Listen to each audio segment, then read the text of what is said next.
No portion of this program may be reproduced without the express written What was permission that of WQAM BZ Broadcast. I don't mean the Big O. I Radio mean, what was that thing he played? The biggest names, the best talent. You're listening Anybody to got any Sports idea Radio what was that? 560 WQAM. Miami, Fort Lauderdale. Not again, don't worry.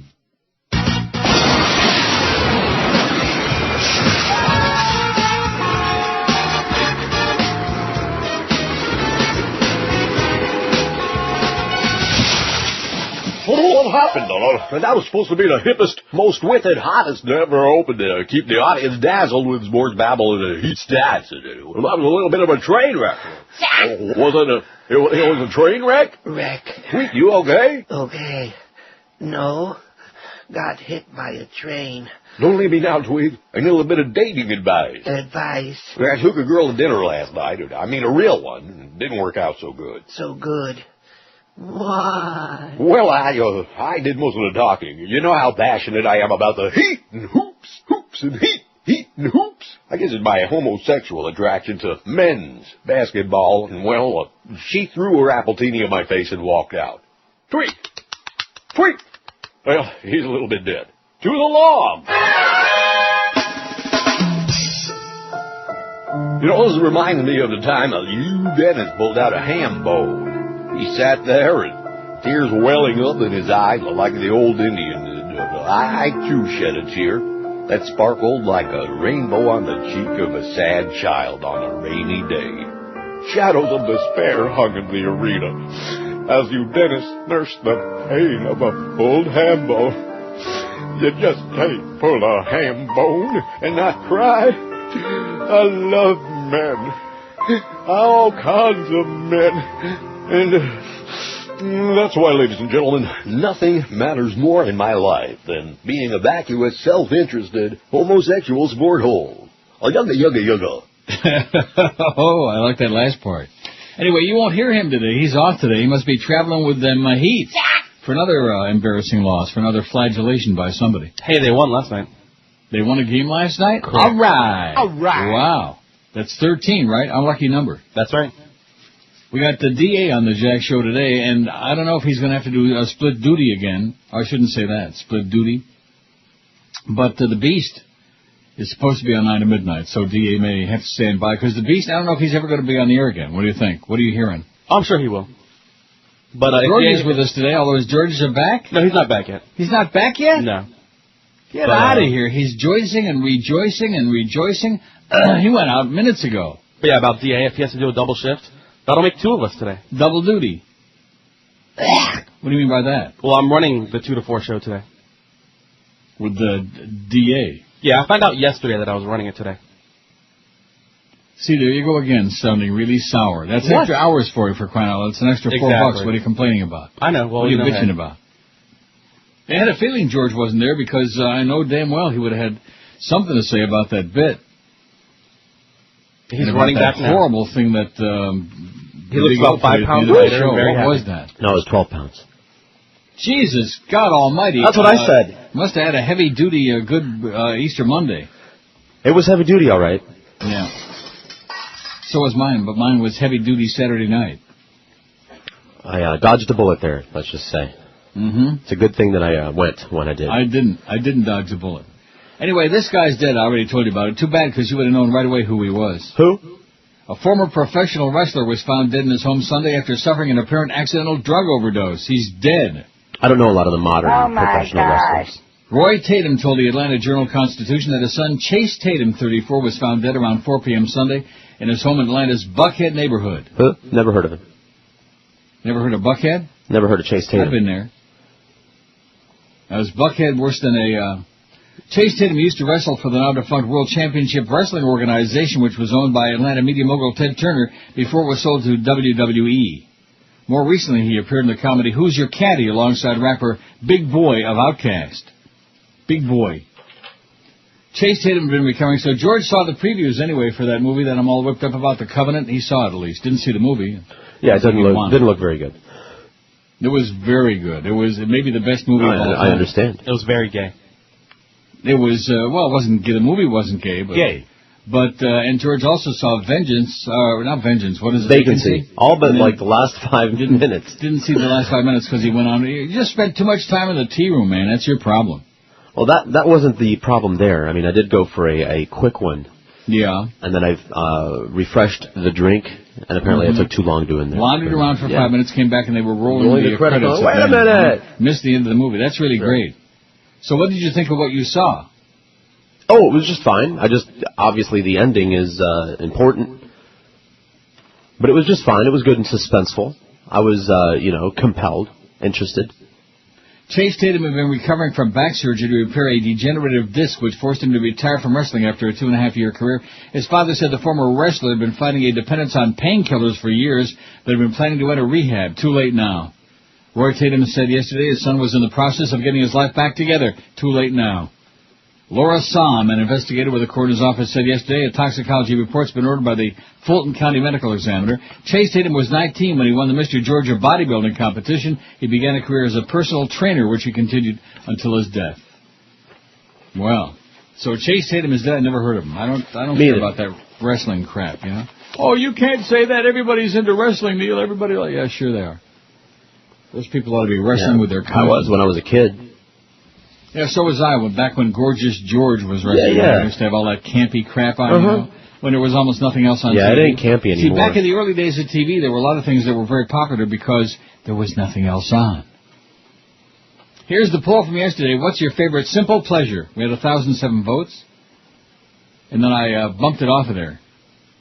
So we got 653 there. We got a real legitimate shot at 1,000 today during the show. And what did we get yesterday during the show? 900? That was quite an accomplishment. On a Monday? On Easter Monday, no less. Wow. Taking a nap, 199. Listening to Neil, 195. A little alone time, 185. Cold beer after work, 149. Good book at bedtime, 64. Playing golf, 58. Playing golf. Oh, my God. Quitting time, 57. Payday, 48. Fishing, 47. And unplugging the ears, 5. Well, you were talking about that last week. Yeah, that's not so simple. That's why this person, whoever sent the poll in, put it on there. Only 5 people said it. It's a machaya. Well, it's not like I don't know, not like something you do consciously. It just happens. Unless, of course, you're one of those people that, holds your nostrils and does all those other stands on your head and sticks your head in the toilet.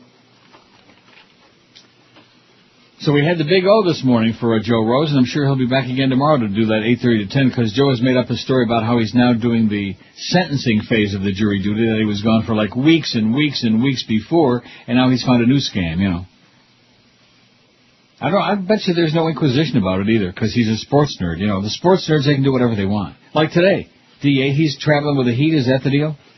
I would assume that Jason's traveling with them, yeah. They're playing in New York tomorrow. Oh. Tomorrow? See. So what does he got to leave for today? Well, they always leave a day ahead. Well, why has he got to go? Oh, that's right. He's traveling with the team, I guess. Huh? On the team plane. So he can be like part of the team. George will be fascinated to know that over the weekend he did it on IOD. I guess they had an emergency, and who does the games on radio? Mike Inglis. He had he must have family emergency. Maybe some kind of a problem. It wasn't him. It was a family member that I was told, but... Somebody was ill, okay? There was some kind of a problem. We don't want to make light of that unless we have to. And just like Bill O'Reilly said, I don't want to, trash, what's her name, Michelle Obama, unless he has to. I don't want to lynch her. At any rate, pressed into service on IOD was jerks to do the play-by-play. I had a spy report saying it was just abominable, but nevertheless. At least he's consistent, you know what I mean? Mm-hmm. David Edwards and Mike Sheehan on the Raw Story say McCain, Osama bin Laden and I agree on Iraq. Well, another brilliant comment by the white-haired old geek, the old geezer. John McCain told supporters at a town hall meeting that he, top U.S. commander in Iraq General David Petraeus, and terror mastermind Osama bin Laden all agree about the Iraq war. As you probably know, an audio tape was released where bin Laden said, and I have to quote bin Laden, "The nearest field of jihad today to support our people in Palestine is the Iraqi field." He urged Palestinians and people of Syria, Lebanon, Jordan, and Saudi Arabia to help in support of their Mujahideen brothers in Iraq, which is the greatest opportunity and the biggest task. McCain followed that with, for the first time I've seen Osama bin Laden and General Petraeus in agreement, and that is the central battleground of the battle against al-Qaeda is in Iraq today. There's another siren for you. Wow, a loud one. Mm-hmm. That's what bin Laden is saying, and that's what General Petraeus is saying, and that's what I'm saying, my friends, said senile, old, insane McCain. I wonder if Drew Lieberman was sitting on his lap when he said it. The Arizona senator took a swipe at his fall election rivals using a condescending political slur often employed by President Bush. My Democrat opponents who want to pull out of Iraq refuse to understand what's being said and what's happening, and that is the central battleground is Iraq, and the struggle against radical Islamic extremism, and my friends were succeeding. Of course, those people weren't there in Iraq before we did the Iraq attack, but he, don't confuse him with the facts. Right. Shut up, commie. Why do you hate Messes America? up all his plans, that's right. Screws up all his arrangements. Oh, here's a poll suggestion. What former QAM host would you like to see back at QAM? Mo Howard, David Geldy, the Humper, Pharrell, Bookster. Well, the Bookster's gone off to do the Braves games, I guess. Kenny and Bo, and Engine Killer. Can't remember his name. Defo? I'm sure that's who they mean. No question. Engine Killer. Defo. Well, and then we got the liner on there, too, during the break. Wow, lots of good stuff coming my way. I doubt it. Join George this Friday from 10 a.m. to 2 p.m. at Gulfstream Park and Casino in Hallandale. Come by for great horse racing, play a little bit of poker, and maybe hit the slots for big money. Plunge your guts out. Plus, enjoy some great food and drinks while George gets you ready for the Florida Derby at Gulfstream Friday. All excited about it? I am, yeah. Good. I've got me a big stack of cash. Gonna bet it all. Plunge I'm gonna your bet lungs, the farm. Plunge your lungs. I don't have a farm, but I'm gonna bet it anyway. Remember, toss out the chalk. Just remember I told you that. That's right. I'm gonna go take lessons. 645 votes on today's poll, which we'll get to after the break, and I'm sure everybody's sitting on the edge of their seats for that. I know I am. I may actually fall off of it. Gil Rogers got Senator John McCain. Yes, sir. Nominee of his party for the 2008 presidential nomination. Guess what? I'm not going to support my candidacy. You're an Obama supporter. Absolutely. A supporter of Barack Obama. And he's one of the unique geniuses and great guys. Let's go to some calls. Black Lick, Ohio. Hello. Senator McCain, who was president when you were born? Abraham Lincoln. Seriously? Yes. 100 years. Actually, it's really longer than that. Las Vegas. Hello. Senator McCain, what are your thoughts on Senator Clinton? Senator Clinton, look, he's a unique person and a wonderful, wonderful guy, and I'm grateful to have him as a friend. St. Louis. Hello. Senator McCain, are you still hooking up with female lobbyists? I am. Let me make it very clear. I welcome it. Why? I mean, really? Right, there is nothing more exhilarating. There is nothing more invigorating. Our guest is Senator John McCain. You're watching Larry King Live. We'll be right back. Wow, that was pretty weak if you ask me. But then again, what do I know? 1017 at 560 WQ. You are still there now, aren't you? I'm right here. Okay, well, after what we had happen yesterday, we had all sorts of technical difficulties, man. Every kind of crap that could happen. Considering how I feel today, at any given moment, I might not be here. What are you talking about? This is part of what I've been telling you, and you're always in denial about it. You've always either got the schmitz, or, of course, who am I to talk about that now? Right, So I was just going to say. You're just seizing on that opportunity. But Okay. at least I wasn't working during that period of time. Well, my luck. What a gigantic lobby in that Hilton Hotel. I mean, the size of 75 football fields, and I'm looking, where's the parking, where's the tea room, where is some help? This is those Easter chickens coming home to roost, there's no question. I see. 656 votes on today's poll. What's the silliest thing about the Brits? The whole royal family thing, 312. That's what I voted, the royals, man. It's just so, stodgy and so pretentious and so archaic and outmoded and idiotic. They actually followed us in the war for oil, 126. Their teeth, 62. They drink warm beer, 59. Their obsession with, see, that's spelled wrong. Should be F-U-T-B-O-L. With soccer, 32. The way they talk, 28. They seem to actually care what the French think, 26. And the silly way they say the word bloody. Bloody this and bloody that and bloody Brits and bloody frogs, 13. I kind of like that. Out of 661. What, bloody frogs? Yeah. Yeah, just bloody in general. No, not me. I like my steaks medium well, man. Like the one I had a great ribeye at Ruth Chris the other night. The only problem is I forgot to tell them, don't butter the steak, because they broil the steaks in butter at Ruth Chris. And they broil them at a very high temperature. So they're cooked exactly the way you order it. But I forgot to say, hold the butter. And I also had the frog soup, the French onion soup with the cheese on top. And I told you what happened to me in Amsterdam when I had that. That's happening to me more and more late in life. Maybe, maybe I can save the last splurt for when I croak. Wouldn't that be something? I'm that's sure. what they say when you croak. Yeah. Oh, yeah. Your body just lets loose and Right. everything just comes flying out. But then again, you don't care at that point. No, I should hope not. Whoever happens to be around, oh my God, whoa. In fact, it makes me think of that dinner that I missed at Pompano Park that night when Fat Rich Oh, jeez. expired. Yeah. How sad. Can one even begin to imagine that? I don't want to. I'm sure glad I wasn't there. Let me say it again. This article here by Mark Caputo in the Herald is so aggravating and so annoying that it makes me realize one of the many, many reasons why I don't want to be in Florida any more than I absolutely have to be. The headline is, Floridians might vote on church-state issue. More than 120 years after anti-Catholic bigotry helped lead Florida to ban government aid to religious institutions, a powerful state... Sorry. Can I finish? All right. At least the first sentence would be good. A powerful state tax commission will decide Wednesday, tomorrow, whether to ask voters to strike that provision from the state constitution. The so-called no-aid provision led an appeals court in 2004 to cancel a centerpiece of then-Governor Fat-Ass Jeb Bush's voucher program that allowed private religious schools to get state money. The court ruling left the door open to a far more reaching consequence that scores of programs costing millions of public dollars and serving thousands of people could be vulnerable, from Baptist hospitals to Catholic universities to church drug treatment centers to religious voluntary pre-K schools. All it would take is the right lawsuit in the right court, and the state could be in crisis, says former Bush aide and voucher backer Patricia Levesque, who sits on the Taxation and Budget Reform Commission and has proposed eliminating the strict and far-reaching no-aid language. Levesque, that rhymes with Drek.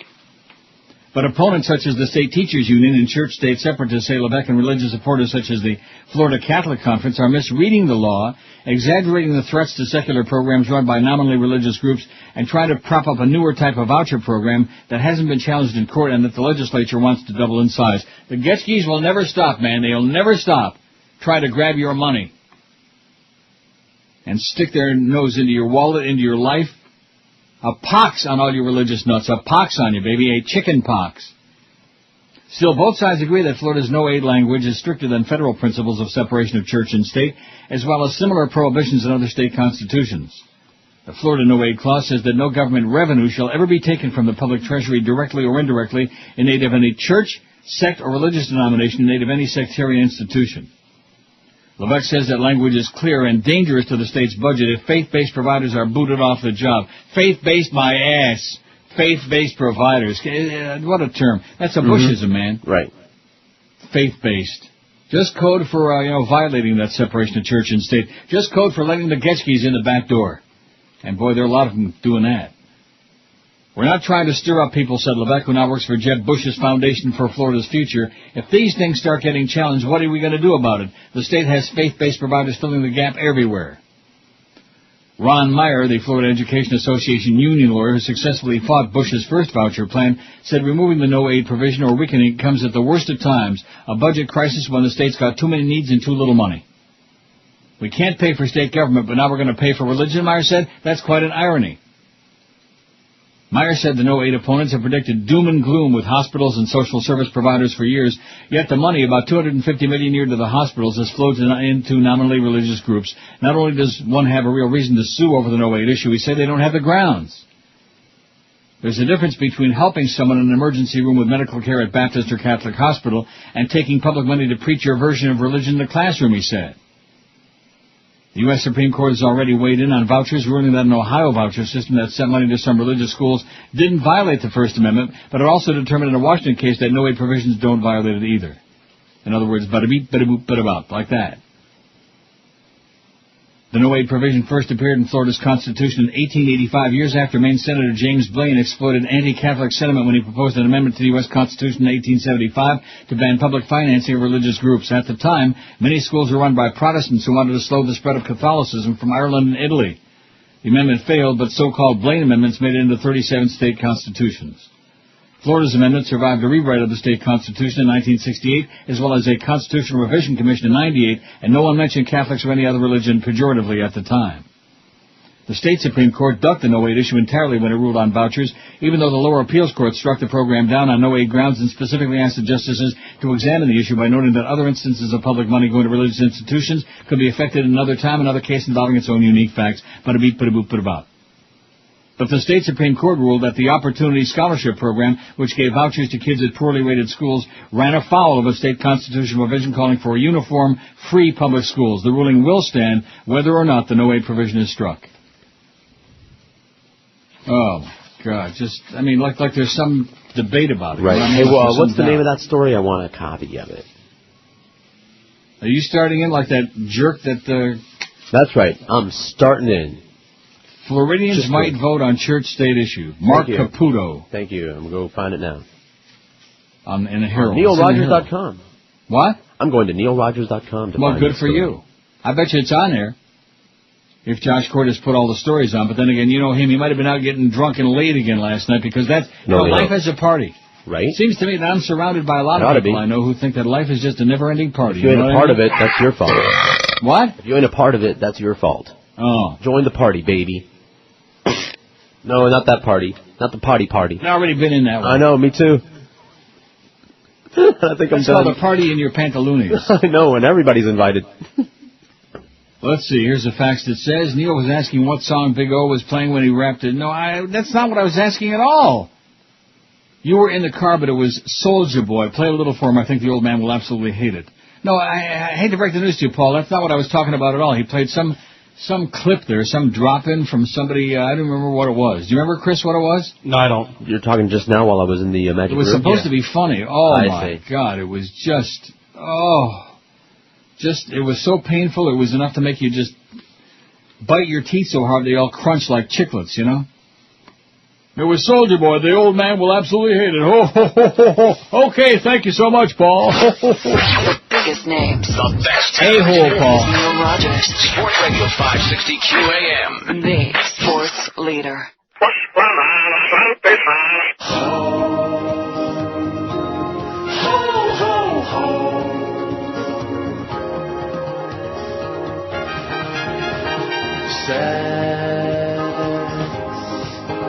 In his birthday suit, sent a text to a prostitute. All right. Glove on his number one. Got some love right at the mansion. The gunboat sailing off into oblivion. The gunboat better lock up all ammunition. His wife looked punched in the gut 'cause her guy Elliot got caught.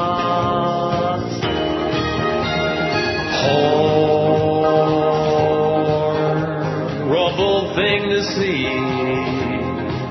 It reminded me of Jim McGreevy,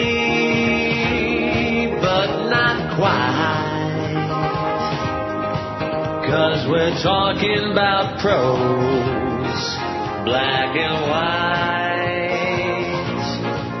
under his big nose. The gunboat sailing up into oblivion.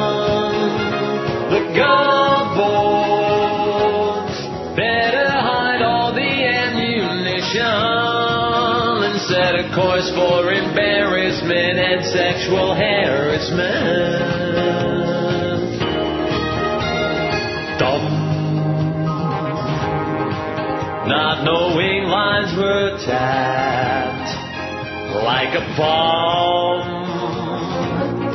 Who had just been zapped? The gun. I hope your wife cuts off your junk. It's 10:33. Speaking of junk, boy, there sure is a lot of it on that disc, isn't there? 27 before 11 at QM. We got DA for JJ, for jerks. And this fax you just sent me from Keith, kind of a crappy fax, isn't it? No pun intended. He ran out of toilet paper at the end of his deed this morning, had to waddle into the closet, was thinking of my story about pooping my pants. See, if you want proof that there's no God, there's no way that God would let us crap like this. That's not true. It could be a cruel God, you know. No, it's Yahweh, not the Bible God, is It's a very loving cruel. God. It's a wonderful, loving God. God Although of genocide, his to wrath burn waxes people. hot, mister, let me tell you. Ooh, hot wax. His wrath waxes hot. Oh, here's Norma again. Let's see. What does Norma say? Bada boop, bada beep. Oh, my God. You know, this is what... Papajenko, look what I got. So you said.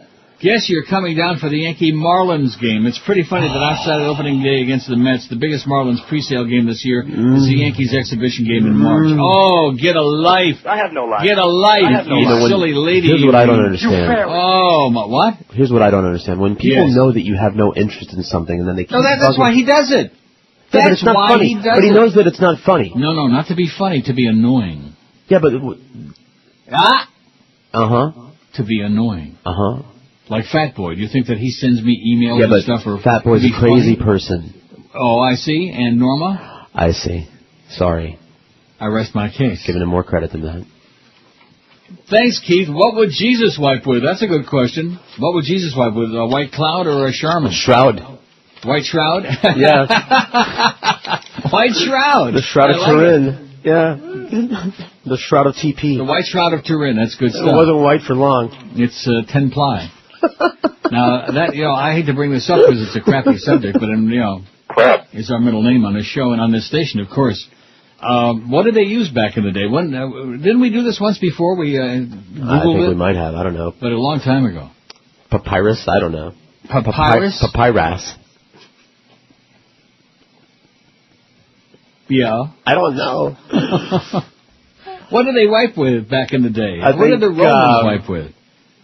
I don't know. Corn cobs. But you do know what I'm saying, though. Of course. That if there was really a loving God, that would not be something that would happen. And it certainly couldn't happen like spontaneously, like happened to me in the Hilton Hotel Saturday night. After a fine meal at Ruth Chris. Too fine a meal, obviously. See, that's Too much proof there is a product. God because you don't bow down and worship Yahweh the Slaughter God. That's what he does to you. Yeah. So I'm going to Google it during the break and find out what the history of toilet... We did that, though, didn't we? The history of toilet paper? We did the history of the toilet. I don't want to do the history of the toilet. Although that is another interesting. What kind of toilets did they have back in those days? Where did they They do had their thing? holes in the ground, remember? We did do that research. Oh, well, in Italy, there's some places where they still do that. Right. Yeah, there's some old buildings where they still... You go to the public tea room and there's like, there are urinals and then there's a hole in the ground. You've heard of places that are like a little hole in the wall? Well, this is a hole in the ground. And Wow. boy, you sure... And you better have a wide stance like Larry Craig. I'll tell you And that. good aim? Oh, yeah. That's the only way you can have good enough aim. I know this is a crappy topic, but it's part of life, It's part of life. Yeah, no, it isn't. Happens to the best of us. Yeah, it is. And especially with you, my God. Hey, what do you think I did all day yesterday? Easter? And half of the... And then on Monday, we County. had an encore presentation, baby. Nothing but eating. Why? Because it was Easter. Oh, what else are you get going to do? out of here. What, Easter. listen, Easter. What did you have? Like ham. Easter ham? Yeah, you bet. Easter ham, Green my beans ass, man. and some mashed potatoes. What would Jesus think about that, eating ham? It's I trade. don't know. If it was free, he'd probably get some. No, but see, that's the irony of the whole thing, is that people that go and eat ham on Easter, and Jesus was Jewish. He wouldn't eat no ham. You think He when wasn't we eating celebrate no Easter... Are you crazy you or think what? that in my house when we celebrate Easter, we got anything to do with Jesus? You betcha. With the zombie Jesus raising In fact, from the I dead? think the whole house probably has insomnia Saturday night because you're so excited about getting up Sunday morning and going to church like my crazy... Oh, yeah. You know something? When I heard that... that... I mean, the fact that anybody would tell somebody else that without expecting to be Baker-acted and taken away in a rubber room somewhere in a straitjacket, I mean, just pathetic. Pathetic. All the Getchkis out there. And you people in the media, this thing with 9/11 and with the terrorists and with everything that's going to the so-called war on terror. It's not the war on terror. It's the war against religious fanaticism, and not just Islamofascism, against all religions, all the fanatics all the time. Look at the way those Getchkis were carrying on when McCain and Jew Lieberman were there the other day. Did you see that? Mm-hmm. And the rabbi, he was screaming with the beard and the payas and the whole deal. Hey, boy, raise me up. Who's got the Hamantash and wow. And the rest of us, the handful, the small handful of us who aren't part of this group of lunatics, and we're supposed to survive it? How the hell do you survive it? And then we come up with that story about what's going on in Florida. People are going to vote on whether or not we can, let's just give all our money to the churches. How's that? Let's just give it all to the Pope. Let's give it all to, what's his name, Tom Cruise, for the Scientologists. Boy. Pretty sad story. I don't care about baseball, Norma, or the Marlins or any of that other crap. Okay, grow up already, will you please? I have no life. And you wonder why he hasn't got us any kind of a deal? You wonder? You don't wonder, do you? See, what I wonder about is, people know it. See, I'm talking about insanity here now, and I'm not being cute. When people do some things to bother you that they know bothers you. Yes. They're not sane people. I know that. I'm not debating that. Am I going to tell you that Norma is sane? I never said that. I'm not being cute. I'm not either. It's scary. Be afraid. Be very afraid. Oh, this is nothing new. Because it isn't funny. I mean, see, stupidity can only explain so much. It has nothing to do with dealing with the issues of my life and my career and your life and your career and Chicken Neck and whoever else is involved in this program and the zillions of people that we have left out there who in the audience who still enjoy the show for whatever reason, and I can't figure out why. Wow. Oh, there's Hank is on CNN again. Nuclear missiles like this, you know, it was... Funny how his voice goes up when he's on TV. I guess it's kind of like a disguise, you know. Don't you think that's what it is? One moment, please. Let me crank the... oh, yeah, it's all the way up. No, these assemblies in themselves are not nuclear. The fact Maybe Hank doesn't have the energy to speak louder than that. Boy, she's like off her feed today. Don't forget, go out and see Georgia Gulfstream on Friday, 10 to 2. Give them some tips. Bring some winners. Bring a bag of money, too, so you can have some handicap. The biggest names. The best talent. This is Neil Rogers. Sports Radio 560 QAM. The sports leader. Hell, it damn near killed him.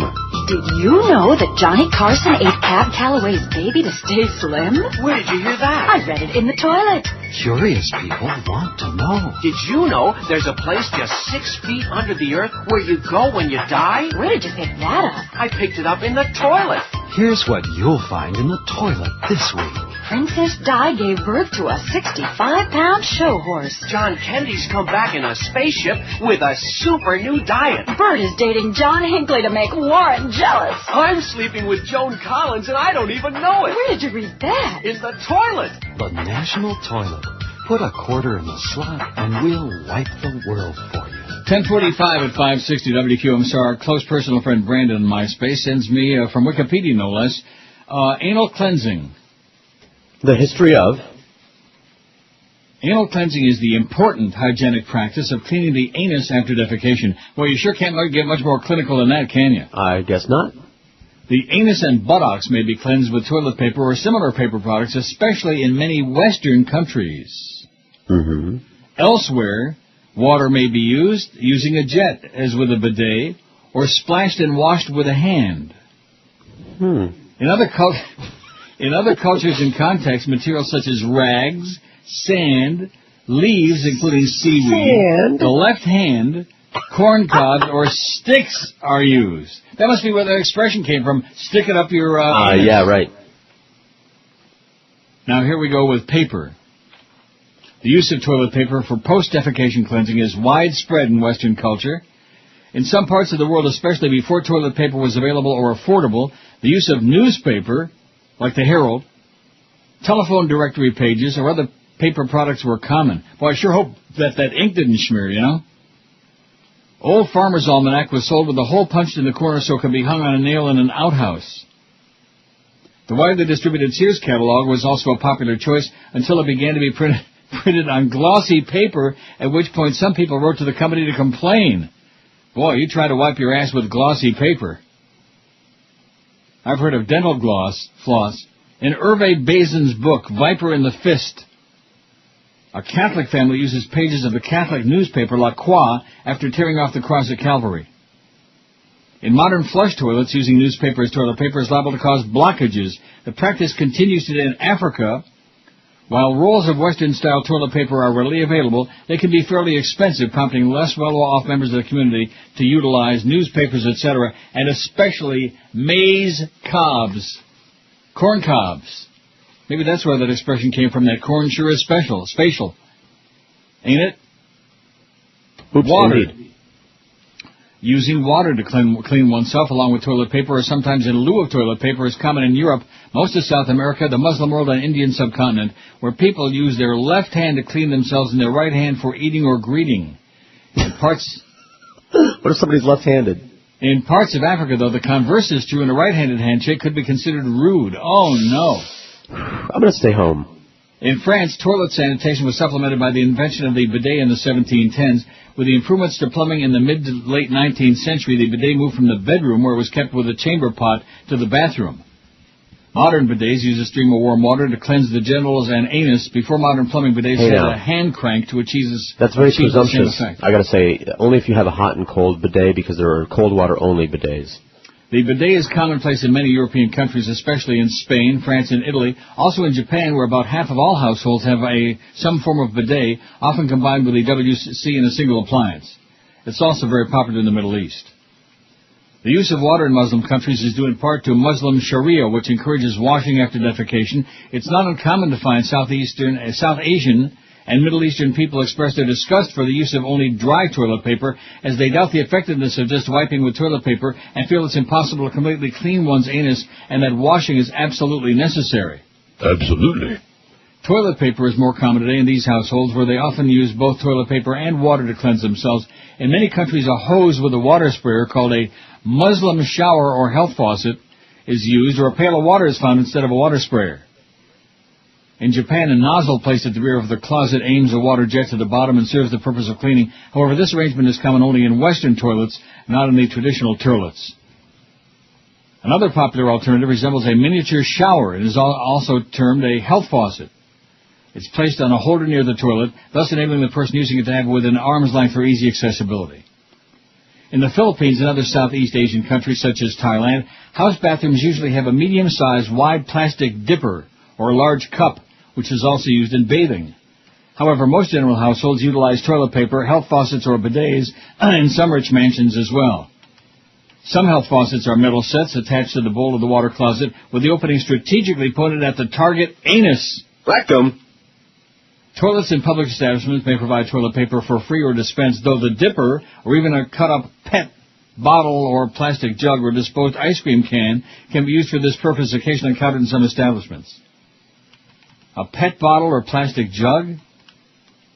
Though most Thais find it difficult not to cleanse their anus with water, most of the shopping malls don't provide health faucets since they're considered to be dirty and could make it hard for them to keep the bathrooms clean. Japanese toilets. Boy, this sure goes on and on. The first paperless toilet was invented in Japan in 1980. It's a combination toilet, bidet, and dryer controlled by an electronic panel next to the toilet seat. This has famously led to tourists accidentally activating the bidet and causing a jet of water to shoot high in the air and spray all over the bathroom floor. Usually a result of investigating the unfamiliar fixture's buttons, all labeled in Japanese. The fact that some toilets use a button on the same panel to flush exacerbated the problem. Many modern Japanese bidet toilets, especially in hotels and public areas, are labeled with pictograms to avoid the problem. And most newer problems have a sensor that will refuse to activate the bidet unless somebody is sitting, unless there's an ass on the seat. Sitting, that is. Which I don't think I was doing on Saturday. It was something close to that. But before I left, I made sure I cleaned everything off real nice and sanitary, because I don't, although I did have my underwears in the corner of the stall there, Yeah. I had to dispense with those. Sure, well, I can only imagine. And then yesterday I got chastised by Zach and Chris for not throwing them in, in the proper disposal place, as if I was going to worry about finding one. You disposed them in the improper disposal place? Yeah, in the corner of the stall there. Oh, I see. He just tossed them, man. All right, well, I'm not going to judge. And they thought I should. Well, they also both thought that I should have taken my pants to the dry cleaners, Well, that's to a different dry cleaner. Get out of here. Oh, different instead of your regular dry cleaner? Yeah. Well, you're afraid they're going to judge you? Oh, there's that guy. There's that guy. Nobody in their right mind takes a pair of crappy pants to the dry cleaner unless you're a lunatic, all right? Don't they have, you say that they have a lot of Chinese, so I assume that laundry places where they launder for you. My dry cleaning lady, she's a Chinese lady, yes. Right, yeah. And she's very nice, and she likes me. We get along Sure, great. And no if muss, I no took a fuss. pair of the pants like that, You know what? she would see me come yeah. through the door, and she would go, yee, like that. I'll Yee. wager she's dealt with much worse. You think? I'm sure. Why is that? In the Because course she's of Chinese? No, because of Is that some the kind of nature of the stereotype business. you're creating? Because of the nature of the business. Yeah. I'm sure. Well, I don't care about other people. They can be. Right. Look, I'm certainly not no health freak number one, Right. no cleanliness freak number two, no fashion plate number three, to say the very, very least. But I mean, come on. Even I'm not that much of a slob. I'm going to do something like that. But evidently Zach is. He was very adamant about it. And he also admitted that in college he crapped his pants, but he was wearing his shorts in college, you know. And he got on the bus. He got in the back of the bus. See, I was lucky in that regard. It was a holiday weekend, and for whatever reason, the lobby of the Hilton Hotel was almost completely empty. I mean, there was nobody around. Huge, huge lobby, and I'm looking, and I wish I had binoculars. Where's the tea rooms? Where's the sign, you know? And where's the parking garage? And then adding insult to injury after I go through this whole process. And, of course, I'm still wearing my pants, my soiled pants, not the underwears, but I'm wearing the pants. And I finally found the parking garage, and now I can't find the car. It took me 10 minutes of walking around. I'm on P2. Well, you know, P2 is like the whole floor. It doesn't tell you where the hell you are. I forgot to write down what section, you know what I mean? Right. Because sometimes I'm stupid. Like Mo used to say, sometimes I'm stupid. Of course, he said, you were always stupid. That's right. I'll find it. I'm still wounded by that, too. Yeah, I would think so. Cry and cry. Mm-hmm. Of course, you're still here. And here's the problem with George. Yeah. He's stupid. Here's the problem with George. Yeah. He's stupid. Here's the problem with George. Yeah. He's stupid. Here's the problem with George. Yeah. He's stupid. Everybody was stupid. See, at least you had a lot of company. Everybody except him. The rest of the world is out of step except Mo. How come it is that in my life I encounter people like that? I've got one here, you know. The rest of the world is out of step. He's, you know, he knows the answers to everything. Just like Mexico time, you know. If it's 8 o'clock, if that's the time for dinner, then that means 8:30 is when we're going to get there. And we did. Now, maybe that extra half hour would have given me, you know, a little leeway there. You know what I'm saying? I doubt it, but that's a good excuse. 736 votes. Chris is going to do 1,000 votes today. We couldn't do it yesterday with Zach. They like Zach a lot, but he ain't no George, you know. But then again, who is? Although I will say this, he didn't go up, he didn't get up once during the show, I don't believe, to go, Joyce. No, he did it before he joined the show. Right, well, I did that really? too. How do you know? You sure see, have you got like a log, if you pardon the expression? All right, are you keeping track of these okay, things? Remember, he didn't join the show until about 10:45. Yeah, because you said he was taking care of post-morning show stuff. Yeah, and that was one of them. Exactly. Oh. He literally, like, put it this way, he was standing over here, like, in the doorway between the two rooms, jumping up and down. Should I go now? Should I not? And he's like, okay, yeah, I'm ready. And he like went running out, and then he came back and was good to go. Yeah, see, that's the thing with us fat people, man. We joyce a lot. We joyce, we rejoice. I'm not going to read, I don't like this poll. I only put it on there because I was desperate for a poll, you know, and somebody had sent it in. I don't want to insult them or like that because we appreciate any polls. Now, what about this one we got here today? About which former host would you like to see back? I like it. I like it just fine. I noticed, by the way, that you didn't put a new poll on there. I put one on Thursday, and then you worked on Friday. I didn't know I was supposed to. I could have. I had one.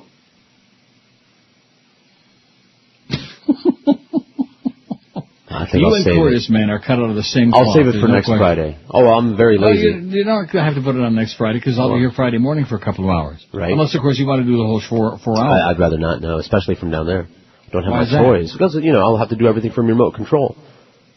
You know how that is. You have a remote for the slot machines, man. Wouldn't that be great? Ooh. You could sit right there and you could operate the machine. Listen, I'm going to be taking handicapping lessons, classes right there on the now, whatever happened to that book I was supposed to get? Yeah, exactly. And I'm positive it's just another one of these. I know your intentions are the best, and there's no doubt in my mind, but... Well, I don't want to get you the outdated one. See, that's the one. All right, go ahead. Can I tell you? All of these books, they're all the same. I'm sure. They don't tell you anything. I'm sure. They pretend they're going to tell you something. They give you all the history and all this boring stuff about the first machines with the fruits and with the this and the that. I know. But as far as really telling you the, holy cow, look at that. There's a men's Rogaine foam. Okay. This guy just came out of the shower, naked as a jaybird, and he's smearing it all through his hair and the Rogaine too. Wow. The biggest names. The best talent. This is Neil Rogers. Sports Radio 560 QAM. The sports leader. This is the Neil Rogers Show. This is your brain. Any questions? In Iraq, the trends appear positive, continuing a dramatic decline that began after the U.S. troop surge reached its full strength in the summer. It's the job of the subservient press. 21 Americans have died compared to 112. To watch it talk about back in 9/11 away. That's the second lowest monthly total since the war began. Just keep dreaming of dancing with the stars. Stay focused on yourself and look the other way. Iraq is fine now, so stop complaining. Iraq is fine now, so stop complaining. Yeah, we committed atrocity. Only 600 Iraqi civilians were killed. To a nation that never harmed us here. Oh yeah. Thanks to a murdering liar and a thief who holds hands with the Saudis like a queen. Iraq is fine now, so stop complaining. Iraq is fine now. The surge is working. Civilian deaths are down. Sectarian killings are down. Attacks on American forces are down. The surge is working. You got to keep repeating things over and over and over again for the truth to sink in. You got to catapult the propaganda, propaganda, propaganda, catapult the propaganda, propaganda, propaganda, propaganda. That's what Hitler said. Just keep repeating a lie long enough and over and over enough, and they'll begin to believe it. That's right. And one good Nazi deserves another. It's 11:03 at 560 WQM. Happy Tuesday. Finally, we're out of this holiday thing, man. We had Purim, and we had the first day of spring, and we sprung ahead for a daylight savings time, and we had Good Friday and Bad Saturday and the Easter Sunday and Easter Monday. That Easter Monday thing, to me, that's bogus. Yeah, nevertheless. Somebody made it up so people like you could have the day off and just pig out. Sweet. Just shovel all that ham down your throat. Ooh. God's not too happy about that. I'm going to tell you right now, all that ham. Why not? It's trafe. So, more for me. You should take it to Gary Sarner's house and paper the walls with it. No, it was good ham. Now, is he still there? Honey glazed, yeah. Oh, come on. Gary Sarner? Yeah. Why not? What do you mean, why not? When's the last time he sold anything on his show? He sold all the national... That includes almost everybody, the whole sales department. How about Todd Dreck? Is he still there? You know, I'm not sure. I haven't seen him in a while. And Brian Schmutz? Yeah, he's here. Boy, he did a fantastic job with that one account he inherited.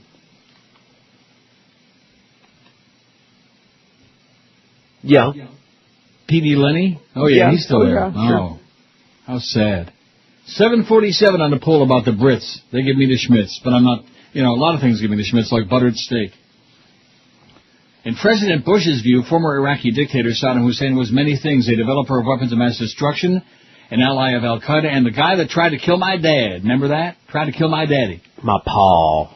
Recent intelligence reports have already shot down the first two notions. No WMD stockpiles were found in Iraq after the U.S. invasion, and a just-released Pentagon assessment failed to find any smoking gun link between Saddam and the terror group that plotted the 9/11 attacks.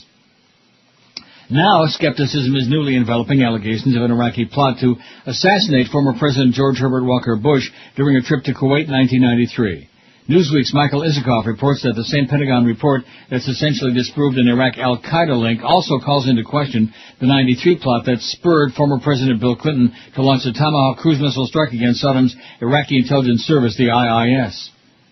Isikoff writes the review conducted for the Pentagon's Joint Forces Command combed through 600,000 pages of Iraqi intelligence documents seized after the fall of Baghdad, as well as thousands of hours of audio and videotapes of Saddam's conversations with his ministers and top aides. The study found that the IIS kept remarkably detailed records of virtually every operation it planned, including plots to assassinate Iraqi exiles and to supply explosives and booby-trapped suitcases to Iraqi embassies. But the Pentagon researchers found no documents that referred to any plan to kill Bush. The absence was conspicuous because researchers, aware of its political significance, were looking for such evidence. It was surprising, said one source familiar with the preparation of the report, who under Pentagon ground rules was not permitted to speak on record. Given how much the Iraqis did document, you'd have thought there would have been some veiled reference to something about the plot, if there was one. Isikoff notes that the absence of evidence doesn't prove the Iraqis weren't planning to assassinate the former president, just as former Secretary of Defense Donald Rumsfeld famously said about Iraqi WMD never found that the absence of evidence is not absence of evidence. Let me say it again. The absence of evidence is not the evidence of absence. God. But his latest report adds to questions that have been raised about the alleged plot since the months before and after the missile strike had inspired. And it goes on and on. In November '93, the New Yorker's tenacious investigative reporter Seymour Hersh reported, "My own investigations have uncovered circumstantial evidence, at least as compelling as the Clinton administration, that suggests the American government's case against Iraq, as it has been outlined in public anyway, is seriously flawed. It was all made up. It's a bunch of lies." Bubba Mike says this was part of the neocon plan, baby, the Iraq attack. And these people all belong in jail, a whole lot of them, from Wolfowitz and Bush and Cheney and a whole bunch of them. And life goes on. What time's Dancing with the Stars on? Oh, there's that screamer again, that Allie Felching. We're glad as well, yeah. All right. Oh, my God. Get her off my screen, please. 750 on the poll. You're going to be way over 800 by noon. Isn't that the barometer we usually check on? Yep, that's usually what it is. You're going to be over 800 by noon. That means by 2 we get over 1,000 votes, and that means I can leave at noon on Friday. And George can plunge his guts out. No, you're not understanding what I'm telling you about that book. And believe me, I read the link that you sent me. Mm-hmm. No, I understand, but all of these books, they're all the same. They all tell you, oh, it's written by an insider, by the guy who invented them, by the guy who services them, by some technician, and I've paid, a few $100. I could have had a good time at Woodbine losing with the money that I've wasted to print out these online books and online articles and all this other crap. And like I said the other day, they say such profound things as, there's no such thing as a hot or cold machine, and then 5 paragraphs later, never leave a hot machine. Do you understand that? I do understand that. And anybody who's ever played the slots, I'm talking about really played them, you know what I mean, like I do, they know that's a bunch of crap, that they go through cycles, they go through cycles because over a period of time they have to pay out a certain percentage, 97 or 88 or whatever the percentage is, 5%. And so there are periods of time, some of them might be consistently, pay a certain amount day after day, hour after hour, but that's very rare. What I'm finding is there are some that are like cold as hell for days and days and weeks, and then all of a sudden they go nuts. Like on Sunday I go there and this old Chinaman and his old wife, they're sitting there playing the number 2 machine, the dollar wheel of fortune, the 5 times machine, and they get a spin for 1,000. Cold as ice. Now this one is usually cold as ice, but when it gets hot, it goes crazy. So they get a spin for 1,000. They leave. They cash out whatever credits they had. They leave, and I fly over to that machine because I know that one, when it gets hot, it goes nuts. And sure enough, within 45 minutes, I got a spin for $1,000. I won 1,200 and ran out. How do you like that? Eh? All right. But there's no such thing as a hot machine. Even though it paid 400 several times and it paid 1,000 on the line once, 1,000 on. Of course, there's such a thing. And there are machines that are as cold as ice, that are going through that cycle. You're playing against the computer. Don't you understand this? I do. That's why I get so frustrated with some of these people. Oh, gee, I put in $600 and I didn't get a spin. Yeah, and I sit there laughing at them. What's wrong with you? Don't you understand all you're doing is feeding a machine that's dead as a doornail right now? It might be that way the rest of the day, the rest of the week, the rest of the month. Who knows when that thing's ever going to give out. Put out. 754 on that Brit poll. I don't like the poll. I might just change it. Do you like it? No, not really, but whatever. What about you, Chris? You like it? You like it? It's fine. It's fine? It's okay. See, Chris likes it because he wants to stick with it till we get to 1,000 votes. Then he'll feel like a big mocker, Exactly. That's how I get paid, is by the vote, so. Hillary Rodham Clinton advisor James Carville, bald-headed geek, is refusing to apologize for comparing New Mexico Governor Bill Richardson to Judas. By the way, Bill Richardson's going to be Barack Obama's running mate. Don't you think that's good for the Hispanic vote? Okay. Never stole a freight train. Sure. He'll have to shave off that beard and mustache, though. Carville made the comparison to the New York Times after Richardson, once a member of President Clinton's cabinet, endorsed Hillary's rival Barack Obama last week for the Democratic presidential nomination. Carville called it an act of betrayal and pointed out it came during Holy Week. Mr. Richardson's endorsement came right around the anniversary of the day when Judas sold out Jesus for 30 pieces of silver. About 30, man. So I think the timing's appropriate if ironic, he said. Richardson told Fox News Sunday he wouldn't respond by getting in the gutter like that. That's typical of many of the people around Senator Clinton, Richardson said. They think they have a sense of entitlement to the presidency. Carville told CNN yesterday that Richardson committed an egregious act and he intended to make a sharp response to it. I wanted to use a very strong metaphor to make my point, Carville said. I doubt if Governor Richardson and I will be particularly close in the future. Well, I'm sure Governor Richardson doesn't give a crap. How do you like that? Especially with your smarmy right-wing wife. Clinton spokesman Howard Wolfson told reporters yesterday he didn't agree with Carville's comment. If he had said I had said it, I would apologize, Wolfson said. I didn't say it, and if I had, I would, but that's up to him. If I had, I would, and didn't, and doesn't, and all that. Richardson served as ambassador to the UN Energy Secretary during the Clinton administration. And he's supporting Obama. He's going to be the VP, you'll see. Write it down on your wrist. Like a small tattoo. Oh, and you weren't here yesterday, so you did this amazing piece of news. Remember I told you about my friend David from high school that came up with his girlfriend? We went to Ruth Chris a couple of years ago? Correct, Probably yes. 3-4 years ago. Yes. Like a little miniature class reunion. And we got along just fine. It was great, and we had a good time. And I kept in touch with him, over the time with a few emails here and there. Not that much, but once in a while. He sent me an email. I was coming back from Woodbine on Sunday, and here I told you this little episode with the tattoo with Paco. Yes. And I get an email from Dave telling me about a letter to the editor that he sent me a copy of. He sent me the link. When I got home, I clicked open the link, and it's a letter to the editor of the Canandaigua Daily Messenger newspaper, and it's written by Lauren B. Helfer, who is the daughter of one of my cousins. I never heard of her. I didn't know of her existence. And it was about tattoos, and she was taking issue with an article in the newspaper from days before ripping tattoos, and she said she had 9 of them, and they were all to memorialize her grandpa and mom, and, Is she hot? I don't know. I have no idea how old she is or who she is. How do I know if she's hot? That's all George cares about. Is she hot? Could you find out? Biggest names. I don't even know if she's lukewarm. Could you find out? No. 560 Please? QAM. No chance. Good morning, Americans. It's Paul Harvey. Stand by for news.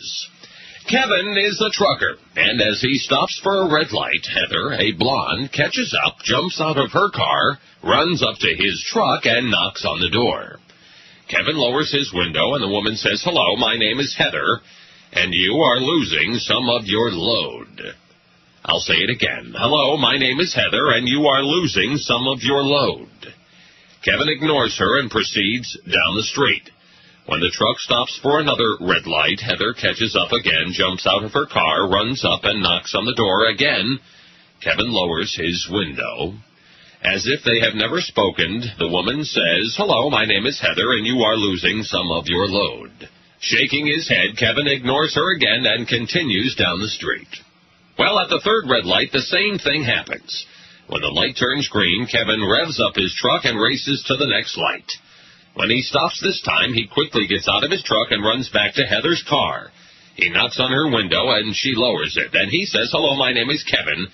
It's winter in Canada, and I'm driving the salt truck. Paul Harvey." Good day.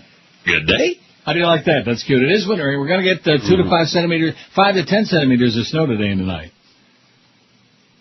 Okay. Don't you think it's a little bit late for that? It's the 25th of March already. Don't you think it's a little bit freaking late? Not that it doesn't snow even in April, Hey, that's what happens. That's how too it much, goes. baby. Way too much. That's what I was screaming in the Hilton Hotel Saturday night. "Hey, my name is Neil, and I'm losing some of my load." I mean, I smelled so bad. There are just no words to describe it. Crap. That's what I smell like. I mean, when you smell that bad that you can't stand it yourself, then you know you smell really, really bad. Like, oh, I don't want to keep rehashing it. 769 on the Brit poll, speaking of hash. Boy, that's another thing about their great cuisine. Oh, God. Maybe that's why they act like that. Because they eat too much garbage. Right. That makes sense. Capitol Hill Blue, lies, damn lies, and Hillary Rodham Clinton. Yeah, she's making up all kinds of wild stories now. Great. Democratic presidential pretender Hillary Rodham Clinton is drowning in her own sea of lies, undone by exaggerated claims of being under fire in Bosnia, waterlogged by her hype, murdered by her own mendacity. Says Cat. This isn't Doug Thompson. This is just Capitol Hill Blue. An editorial, I guess. After months of lying outright about being under fire in Bosnia during a visit while serving as First Lady, Clinton now tries to dismiss the gaffe as a misstatement. But her lies about landing in Bosnia, snipers took pot shots at her and her entourage, are just part of a pattern of misstatements, misinformation, and outright falsehoods, better known as lies. Indeed, her quest to replace George W. Bush, easily one of the most dishonest presidents in American history, appears to be based on nothing more than a strategy of replacing one liar with another. Reports Michael Dobbs in the Washington Post, Hillary Clinton's been regaling supporters on the campaign trail with hair-raising tales of a trip she made to Bosnia in March '96. In her retelling, she was sent to places that her husband, President Bill Clinton, couldn't go because they were too dangerous. When her account was challenged by one of her traveling companions, the comedian Sinbad, she upped the ante and injected even more drama into the story. In a speech earlier this week, she talked about landing under sniper fire and running for safety with our heads down. But a check of print and video reports of that day in Bosnia tell a different story. Michael Dobbs continues, as a reporter who visited Bosnia soon after the December 95 Dayton Peace Agreement, I can attest that the physical risks were minimal during this period, especially at a heavily fortified U.S. air base such as Tuzla. Contrary to the claims of Hillary Clinton and former Army Secretary Togo West, Bosnia was not too dangerous a place for Bill Clinton to visit early '96. In fact, the first Clinton to visit the Tuzla air base was not Hillary, but Bill on January 13, '96. Had Hillary Clinton's plane come under sniper fire in March '96, we would certainly have heard about it long before now. Numerous reporters, including the Washington Post's John Pomfret, covered her trip. A review of nearly 100 news accounts of her visit shows that not a single newspaper or TV station reported any security threat to the First Lady. As a former AP wire service hack, I can safely say it would have been my lead and anything like that happened, Pomfret said. According to Pomfret, the Tuzla airport was one of the safest places in Bosnia in March '96 and firmly under the control of the 1st Armored Division. Far from running to an airport building with their heads down, Clinton and her party were greeted on the tarmac by smiling U.S. and Bosnian officials. An 8-year-old Muslim girl read a poem in English. An Associated Press photograph of the greeting ceremony shows a smiling Swillery bending down to receive a kiss. There is peace now, the girl told Clinton, according to Pomfret's report in the Post the next day, because Mr. Clinton signed it. All this peace, I love it. Yeah, he always liked a good peace. The First Lady's schedule, released on Wednesday by the National Archives, confirms she arrived in Tuzla at 8:45 in the morning and was greeted by various dignitaries, including Amin, the little girl, whose name has been mysteriously redacted from the document. Footage from CBS shows Clinton walking calmly out of the back of the C-17 military transport plane that brought her from Ramstein Air Base in Germany. Among the U.S. officials on hand to greet Clinton at the airport was Major General William Nash, commander of U.S. troops in Bosnia. Nash told me he was unaware of any security threat to Swillery during her 8-hour stay in Tuzla. He said, however, that Clinton had a busy schedule and may have gotten the impression that she was being hurried. Sinbad, who provided entertainment on the trip along with singer Sheryl Crow, said the scariest part was deciding where to eat. As he told Marianne Akers of the WashingtonPost.com, I think the only red phone moment was to eat here or at the next place. He questioned the premise behind the Clinton version of events. What kind of president would say, hey man, I can't go because I might get shot, so I'm going to send my wife. Oh, and take a guitar player and a comedian with you. Don Jackson, an Air Force journalist filming the event in Bosnia, told Dobbs, Mrs. Clinton arrived to a flight line full of well-wishers, both military and civilian, accompanied by her staff as well as comedian Sinbad and singer Sheryl Crow, who were there to entertain the troops. To set the record straight, there was no enemy fire, no imminent danger. If there had been any danger, well-wishers would not have been allowed on the tarmac, much less allowing me to stand above everyone else on the back of a truck. And Sinbad and Sheryl Crow would have been running for their lives instead of taking the time to be interviewed by yours truly on the tarmac. Mrs. Clinton's claim is a lie, plain and simple. A lie. Clinton now dismisses the whole thing as a simple misstatement. In response to questions from the Philadelphia Daily News, she said, now let me tell you, I don't want to read it. We already know it. Slip of the tongue. But there's a slight problem with her claim that the whole thing was a slip of the tongue. Dobbs also reports last week wasn't the first time Clinton talked about sniper fire in Bosnia. She's provided various different versions of the incident along with her campaign trail and in her autobiography, Living History.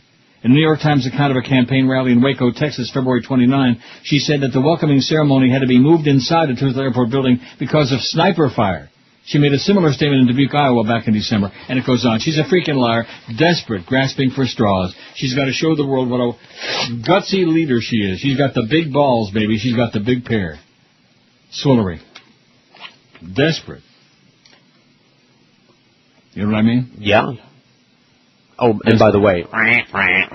Yeah, and shrill, and annoying, and got no chance. But other than that, all of these things, no chance in her pants. 780 on the poll, Chris. Which is the silliest thing? What is the silliest thing about the Brits? The whole royal family thing, 364. The rest of the world, except for those countries where they still have queens. Although they have a queen in the Netherlands, but they don't, it's just a ceremonial thing. Yeah. As opposed to in England where they still bow down and curtsy and like... Or with their heads. The whole royal family thing, 364, the Battenbergs. They actually followed us into war for oil, 149. That was Tony Blair. Their teeth, 76. They drink warm beer, 68. Their obsession with football, soccer, nice going, Eric, change the spelling of football, 38. They seem to actually care what the French think, 34. The way they talk, 33. They invented language, they can't speak it. And the silly way they use the word bloody, the bloody Brits, 18. 18 bloody Brits on the wall. The biggest names. The best talent. This is Neil Rogers. Sports Radio 560 QAM. The sports leader. Grab my junior, honey. All right.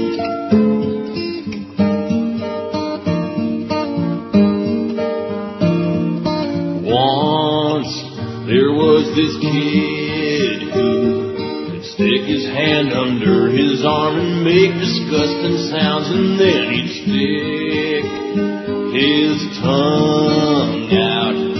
Then he turned his eyelids inside out. He drank a glass of milk from a straw stuck up his nose.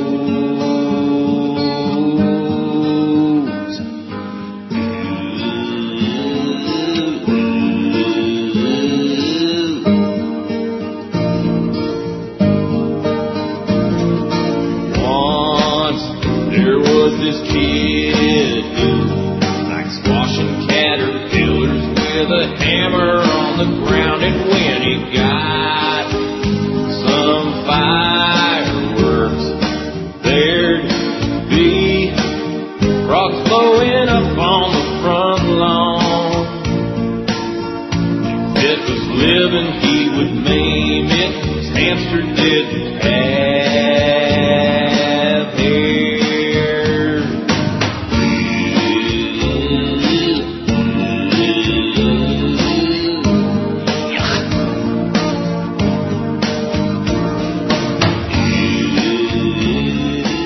.31 at 560 WQAM. It's the once very famous and popular Neil Rogers show on QAM. We got DA for Jerks at 2 this afternoon. So you get like a little bit of a reprieve there from all that crap. I changed the poll. Yeah. Let me go vote. I don't really care whether, I know you're not excited about it. But I bet you Chris is like, well, see, this guarantees, we already had 1,000 licked. So we got it in the bag now. It is in the bag now because now we got 2 different polls. Here's the final result on that first one that I didn't like at all, and I apologize for putting it on there. All of it had a lot of votes. What's the silliest thing about the Brits? The whole royal family thing, 368. They followed us in war for oil, 152. Their teeth, 76. They drink warm beer, 68. Their obsession with soccer, 38. The way they talk, 34. They actually seem to care what the frogs think, 34. And the silly way they use the word bloody, the bloody Brits, 18 out of 788. Here's the new poll, which we did years ago. I'm going back into the vaults and picking out these oldies from years ago. Like that one we did a few days ago that we had done 10 years before. Remember that? Wow. Almost to the day. When Neil or George talks about religion, blank. It's interesting, 6. I love it, 6. I turn it off, 1. It pisses me off, none. Out of the first 13. I turn it off. That's because they can't handle the truth. How come we don't have a choice on there for the ambivalent people? One that says, or I don't care, something like that.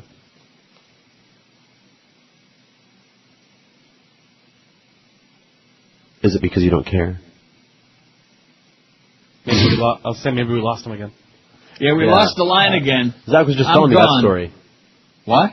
He was just telling me that story about how you guys kept losing each other yesterday. Well, we didn't keep doing it, but it happened once, and then I'm trying to call him on the bat line to get on the air, and he's not answering the bat line.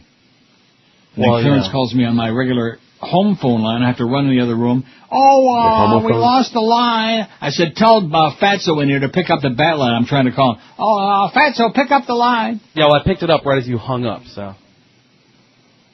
And then just as you picked it up, the line came back on. We had every kind of technical malfunction at the junction yesterday. And, of course, there are those people out there speculating, well, it's because we had the Canes game over the weekend. We don't have to have any other game. It's just because we have a bunch of children in there playing like with an erector set. Where, here you go. Here's the radio station. It's a play toy. That's what goes on at QAM. Clarence and his little boyfriends, all his little underdog underlings, his 100-dog friends. And Joe Rose is back playing jury duty again. I don't understand so many things, but something? A long time ago, I gave up trying. Right. Wasn't that was the smart move? It's the smart move. Tessie was always smarter. I always thought it would have been Clemenza. Remember the way Robert Duvall said that? That's right. He had that look on his face that, something's going on over here. And it was. They want a meeting where I'll be safe on Tessio's grounds, where I'll be assassinated. That was on again. No, it wasn't. Yeah, they were all on again. I forget what network. I mean, don't you think it's even now? I'm getting a little bit sour on that. Don't you think it's a little bit too much? No, it can never be. Yeah, I'm sorry. And then even Godfather 3 was on again. And there was the scene with Eli Wallach and the assassin priest and his son, the donkey son, you know? Mm-hmm. Eeyore. And he was, che pane, oli oliva, like that, you know, Eli Wallach. The worst actor in the history of, and talk about overrated, there are people who actually think he's a good actor. Right.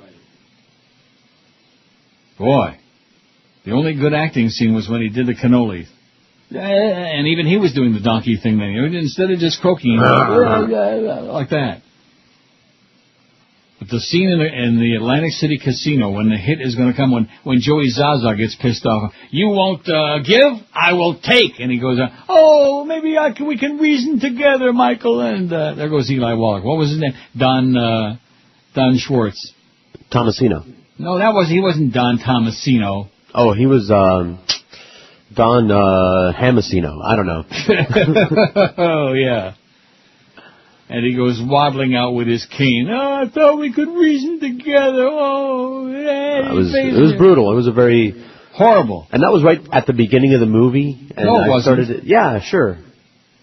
Wasn't it the very beginning of the movie, the scene in Atlantic City where they have the hit? Yeah, it was very close to the beginning, I think. Get out of here. It was right in the middle of the movie. Well, I only saw it once. Seemed like the very beginning. Well, you better see it again. No, I don't. No, don't make me. A corporate watchdog group has started a nationwide voting campaign to name and shame companies that run afoul of economic and environmental laws. Opening the polls on its website this week, the Boston-based Corporate Accountability International, CAI, organization urged consumers to select the most abusive corporations of 2008. We believe all the nominees deserve this infamous dishonor, said CAI Executive Director Kelly Louillier, some frog name, but we look forward to seeing which corporations voters select as the worst of the worst. The group's nominees for its annual Corporate Hall of Shame elections included big names like Archer Daniels Midland, Toyota, Countrywide, Mattel, Nestle, Blackwater, Walmart, and Wendy's. Louallier describes the Hall of Shame vote as an effective way to hold corporations accountable for major abuses of the public interest and call politicians to task. The 8 corporations named by CAI are accused of influencing elected officials, undermining democratic decision-making, and endangering the environment and public health. Global warming, war profiteering, and predatory lending figure prominently in the polls. The group expects record turnout this election season before polls close on July 4th. It said more than 20,000 took part in its polls last year, which named ExxonMobil, Halliburton, and Walmart as the worst abusers in the corporate world. Last year, a report released by the environmental group Greenpeace International said massive deforestation in Indonesia is responsible for 1.8 billion tons of carbon emissions every year, which is about 4% of the world's total greenhouse gas emissions. Although I guarantee you, what I did on Saturday, there was some heavy gas emission there in that Hilton lobby. My God. A day that will live in infamy. Now, I'm taking those pants to the cleaner, but I did put them in the washing machine and in the dryer on slow cook. Good. But they don't seem right, you know. And then I got a couple of faxes yesterday. Oh, when you take those to the dry cleaner, they'll and launder them, they'll come back to life, you know. They seem like lifeless, right. Like that they don't feel right. You know what I mean? Well, they will or they won't.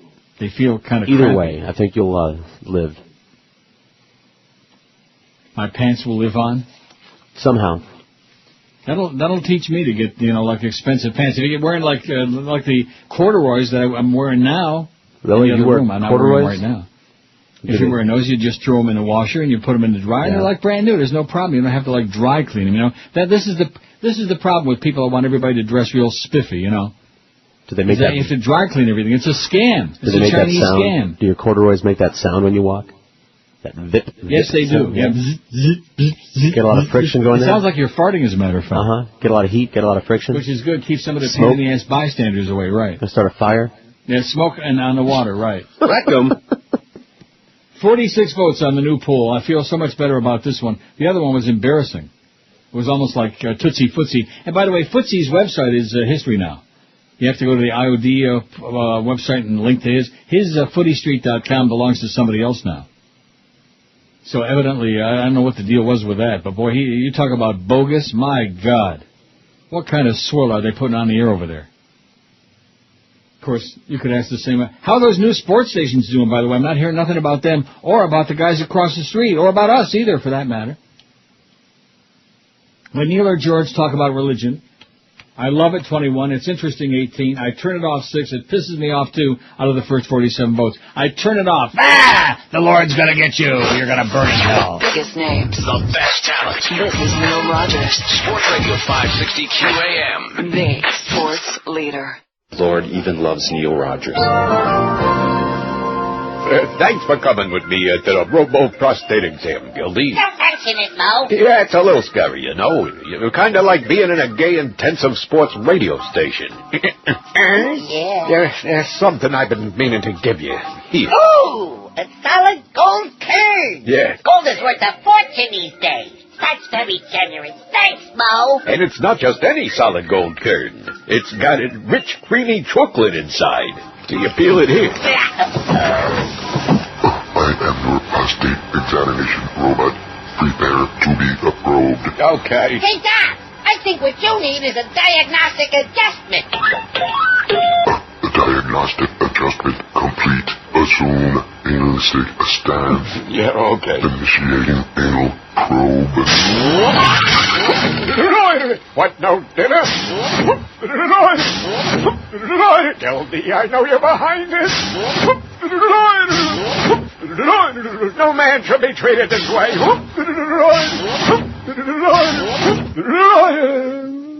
You get used to it. It's 11:46, 14 till noon at 560 WQM. We were debating yesterday whether we ought to have Mo back, like maybe to fill in those 8:30 to 10 slots while Joe Rose is pretending to have jury duty again. That sounds good. And Zach thought it was a great idea, and Chris thought it was great too, although he hasn't had that much interaction with the Mo-meister. No, well, he's missed out. Yeah. Make up for lost times, I think, and get on his Schmidt list immediately. Making up for lost time in Schmidt. Just the fact that you work on his show would immediately put you on his Schmidt list, right, which I'm sure it already has for everybody else in the building. Right. Am I right? You're right. Chris would answer, but he's not there? No, it's happening to all of us today. I think really? You started it yesterday, and it's just catching up with the rest of us. No, Saturday started. Oh, what? Really? Saturday night. Okay, early start then. So everybody's joicing and rejoicing while the holiday season. Rejoice in the Lord always. Oh, yeah. Former Vice President Walter Mondale today accused the current Vice President Dick Cheney of a wholesale assault on the Constitution, the balance of powers, and the system that evolved since WW2 to coordinate intelligence and defense policy. If Chris Matthews can say Cheney and nobody chews him out for it, I'm going to start saying Cheney. They wrecked that system, Mondale said this morning at a University of Minnesota scholarly conference on the vice presidency. This isn't some academic difference of opinion over the proper balance between branches of the federal government, Mondale said during a Q&A session after his prepared remarks. I think this was a brutal, deliberate policy to ignore a wide range of written laws and constitutional principles and the legitimate powers of Congress. It's different than anything we've seen in American history. I think it ought to be seen not as two responsible positions, but ought to be seen as a dramatic challenge to America's system of government. In the case that led to the conviction of Cheney's top aide, Louis Scooter Libby, Mondale said Cheney functioned as ideological enforcer, silencing dissent, punishing critics to sustain a flawed ward policy based on cooked facts. It's all there, he said. Read the case. Mondale challenged an occasional theme that arises in interpreting the Cheney vice presidency, holding that because Cheney had no presidential ambitions of his own, he was more useful and faithful to the president. On the contrary, Mondale argued, this freedom from higher political ambition freed Cheney to disrespect the Congress, the American people, and the law. Mondale said the other morning Mr. Cheney was on Good Morning America. A reporter asked him, well, polls now show that 2/3 of American people are opposed to this war. Shouldn't that mean something? And Cheney said, so? I know maybe he didn't say it correctly or say it the way he meant it, and I don't say that public opinion should govern everything, but public opinion deserves respect, and the president and the vice president ought to be worried about it, Mondale said. I think our vice president ought to wake up every morning like I did, wondering what he can do to enhance public support and respect, and I believe an election-free, unaccountable vice president clothed with some of the aura and power the president may, as this vice president has, act as though he were beyond accountability to anybody but the president, beyond the reach of the Congress, the court, the press, the Constitution, and the American peephole. It scares me, and I think we ought to be thinking about this fall as we pick a vice president, Mondale be saying. In a blistering close to his 30-minute presentation at the Humphrey Institute for Public Policy, Mondale said that in looking back on his tenure as Jimmy Carter's vice president, he took pride in 3 claims. We told the truth, we obeyed the law, and we kept the peace. The Bush-Cheney administration, Mondale said, can't say any of that with a straight face about those first 4 years, and it's cost us terribly. Let's not make that mistake again. Amen to that. I mean, you're going to have John Insane McCain and Jew Lieberman, no doubt. Won't that be something, huh? Joined at the hip. Maybe he could be the Secretary of Judaism, Jew Lieberman. Think? I think I would make a fine president of He's Israel. scary. Every time I see him, I get spookies, man. I feel unclean. Like Saturday. You got Belkis? Like Saturday, I feel like what was The Hills? Have you ever seen that show on MTV? I saw it last night. I was forced into watching it. Is that the one where the people are thieves? They're what? No, that's The Riches. Oh, okay, sorry. Chris is back from Ms. Joyce. Yes. Now, did you wipe with your left hand or your right hand? My right. Paper or no paper? Paper. Oh, good. That's a good step in the right direction. And then I wash my hands. Well, I would sure hope so. Well, not everybody does around here. How do you know that? Because there will be people that will go in and walk straight out the door. That's right. They're not even on the air. They're not even in a hurry. They did. Maybe they only took a leak in there. You're not one of these guys that washes your hands every time you take a leak. If I go into the bathroom, I'm washing my hands before I walk out. Well, why is that? Why do you say? You say one of these guys. Most people are one of those people. Male, female, you name it. And why is that? Because other people do their business, they make messes, and then they touch everything. Correct. What are you touching when you go in the flush the toilet? Listen to me. No, you don't flush the toilet. Urinal? That's old-fashioned. You don't flush the When urinal you go to a either. urinal, you flush the urinal? How disgusting is Neil? Let us count the ways. He doesn't flush. He doesn't wash. Get out of here. Only He messes his old-fashioned pants, urinals and then he wads the bug. automatic flush. Now they got the magic underwear. eye, baby. Not They here. got the Not eye here. aimed at your fly. Not here. They don't have no electric Because eye beam. there's a spy on the other side. They don't have of no the electric laser beam here. Yeah. So you're that worried about the germs you're going to get off the handle from I'm not being flushing that your worried. urinal? It's just being clean. You want to touch other men's urine? Oh, the being rest of us clean, don't. my ass. Will you stop? I wish. It's just being clean.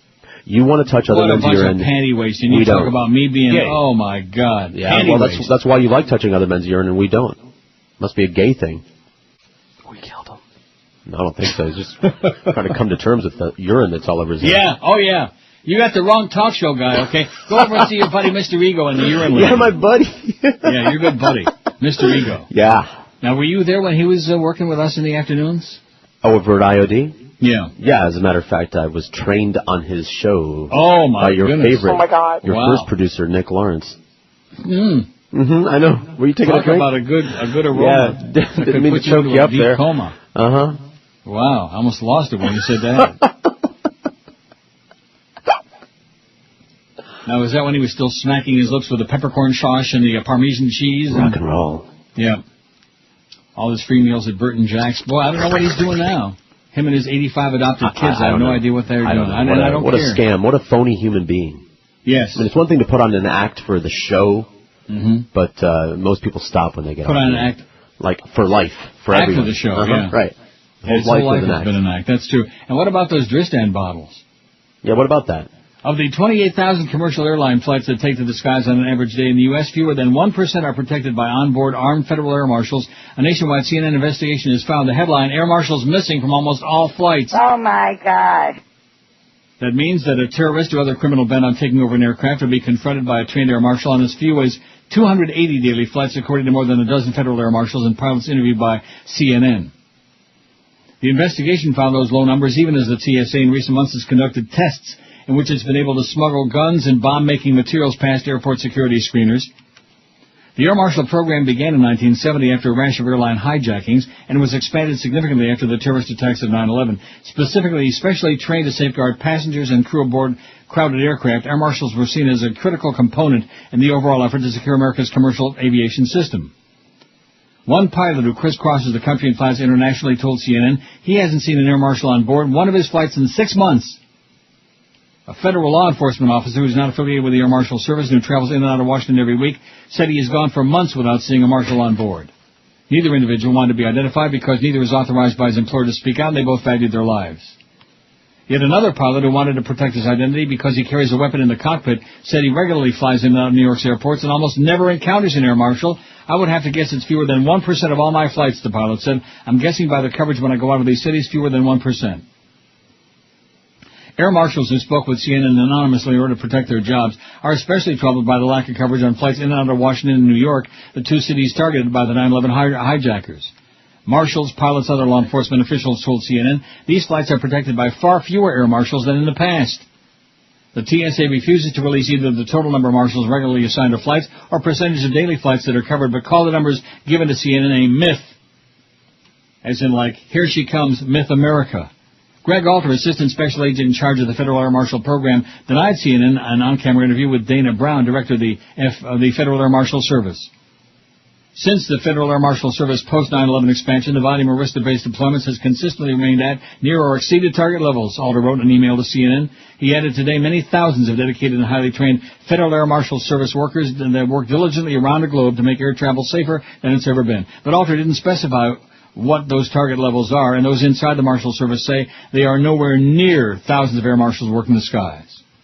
Air marshals told CNN that while the TSA tells the public it can't divulge numbers because they're classified, the agency tells its own agents that at least 5% of all flights are covered. But marshals across the country, all of whom spoke with CNN on condition of anonymity because they didn't want to get fired, said the 5% figure quoted to them by their TSA bosses is not possible. One marshal said that while security is certainly one reason the numbers are kept secret, he believes the agency doesn't want taxpayers to know the truth. I would be very embarrassed by the numbers if they were to get out, one air marshal said. How do you like that? Like that Rick Sanchez song, 1 in a Million. Mm-hmm. You know that song? Rick Sanchez sold a zillion copies. Right. Ricky Ticky Sanchez. Another crazy person on CNN. As if they need any more. Mm-hmm. 82 votes on the poll. When Neil or George talk about religion, I love it, 38. It's interesting, 30. I turn it off, 10. It pisses me off, 4. Damn it. The biggest names. The best talent. This is Neil Rogers. Sports Radio 560 QAM. The sports leader. Well, it beat at 12 to 1 hour on WQAM. Well, I never thought I'd find the kind of ride that I've been tooling around in today. Now it's a classic set of wheels fixed up the way a brother would like it. Now it's a clean and shiny and the trim is gold anodized under my seat. I got a can of liquid cherry, yo. Aw, baby. Coconut, granada, cherry, chariot, baby blue. Aw, baby. Shiny little velvet, little smelly machine. Took the suspension out, so I bounced down the road in a Biff Daddy Superflyway. Now it'd be hard to stop, no big deal. Someday I'll get around and fixing the brakes. A 1979 Bonbon Catalina. She's sure looking fine. Now it's my baby Cadillac. Aw, baby. Coconut, granada, cherry, chariot, baby blue. Aw, baby. Shiny little velvet, little smelly machine. Yo.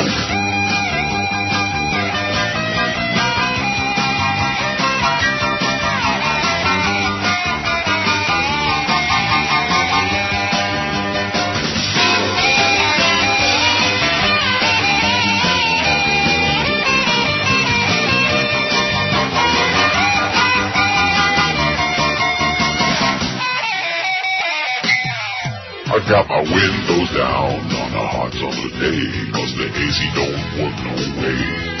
The sweaty crush with all seats starts to smell and gets the tussy working overtime. Now on my back you'll find a shiny ground that smell like lilacs. My carpet shiny too, 'cause I've been washing it with Armor All. Oh, baby.